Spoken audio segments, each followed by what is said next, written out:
Already பார்த்தீங்கன்னா வந்துட்டு தக்காளி செடி டிப்ஸ் போட்டிருந்தேன். அது வந்து பெருசா ரீச் ஆகல. வெறும் 16 வீடியோ தான் போயிருந்துச்சு. ஸோ அதனால தான் மறுபடியும் நான் இது பண்றேன். ஏன்னா வந்துட்டு, இது மாரி தக்காளி உங்களுக்கு வரணும் அப்படின்னு சொல்லி தான் நான் வந்துட்டு இந்த வீடியோ போட்டுருக்கேன்.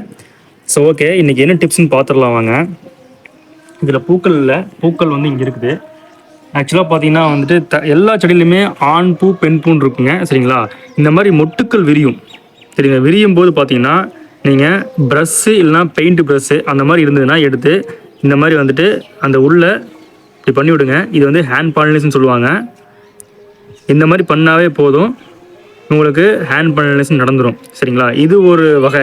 இன்னொரு வகை பார்த்தீங்கன்னா, உங்களுக்கு ஆண் பூ, பெண் பூ தெரியல அப்படின்னா, அதுக்கு நீங்க என்ன பண்ணணும்னா, இந்த மாரி மார்னிங் டைமு செடிக்கு இப்படி தட்டி விட்டீங்கன்னா போதும். ஆட்டோமேட்டிக்கா உங்களுக்கு வந்து ஹேண்ட் பாலினேஷன் ஆயிடும். சரிங்களா? நீங்க இதெல்லாம் பார்க்கும்போது ஒரு சிரிப்பு வரும் உங்களுக்கு.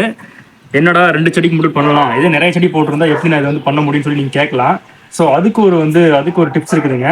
அதாவது பூச்சிகள், தேனீக்கள், பட்டாம்பூச்சிகள் வந்ததுனாவே ஆட்டோமேட்டிக்காக உங்களுக்கு வந்து ஒரு நல்ல பாலினேஷன் ஆகிடும். அதுக்கு நம்ம என்ன பண்ணலாம்னா, இங்கே பாருங்க, இப்போ ஒரு ஈ வந்துருச்சு. இது ஒன்றும் இல்லைங்க, இது வந்து புளிச்ச தயிர்.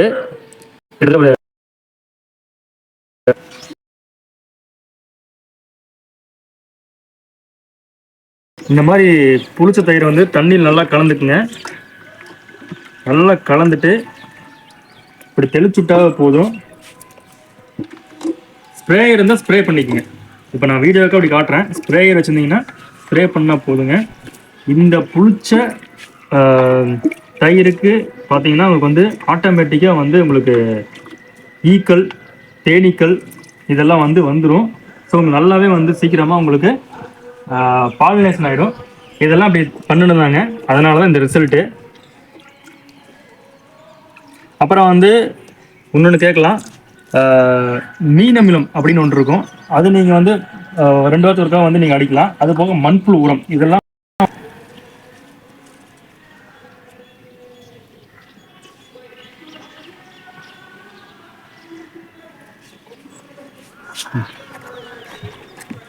ஓகே. தக்காளி பார்த்தீங்களா அப்படி இருக்குன்னு. இந்த மாதிரி உங்களுக்கு தக்காளி வேணும்னா நான் சொல்ல டிப்ஸை ஃபாலோ பண்ணுங்கள். உங்களுக்கு கன்ஃபார்மாக கிடச்சிரும். இதே மாதிரி என்னோடய பழைய வீடியோ பார்த்துன்னு தெரியும். இந்த செடி வந்து ரொம்ப ஒரு என்ன சொல்கிறது, மோசமான நிலைமையில் இருந்துச்சு. அந்த வீடியோஸ்லாம் நீங்கள் பழைய வீடியோஸ் பார்த்தீங்கன்னா தெரியும். இதை நான் வந்து இந்தளவுக்கு வந்து க்ரோத் பண்ணியிருக்கேன். இது போக உங்களுக்கு அடுத்த வீடியோ பார்த்தீங்கன்னா வந்துட்டு ரோஸ் 7 days ரோஸ் வந்து என்னோடய பழைய வீடியோவுமே இப்போ இருக்கிற புது வீடியோவும் சேர்த்து ஒரு வீடியோ போடுறேன். அதையும் பாருங்கள்.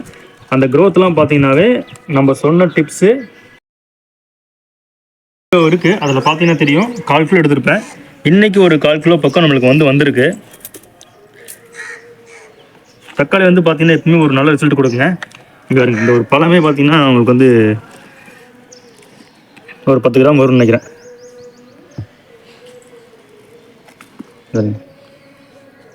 மாடி தோட்டத்தில் இந்த மாதிரி நம்ம ஹார்வெஸ்ட் பண்ணுறது மிகப்பெரிய விஷயங்க.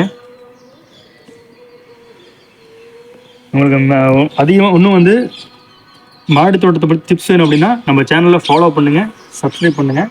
அதுபோக கூடிய விரைவில் உங்களுக்கு வந்து கிவ்வே வந்து அனௌன்ஸ் பண்ண போகிறேன். ஸோ தொடர்ந்து ஃபாலோ பண்ணி சப்போர்ட் பண்ணுங்கள்.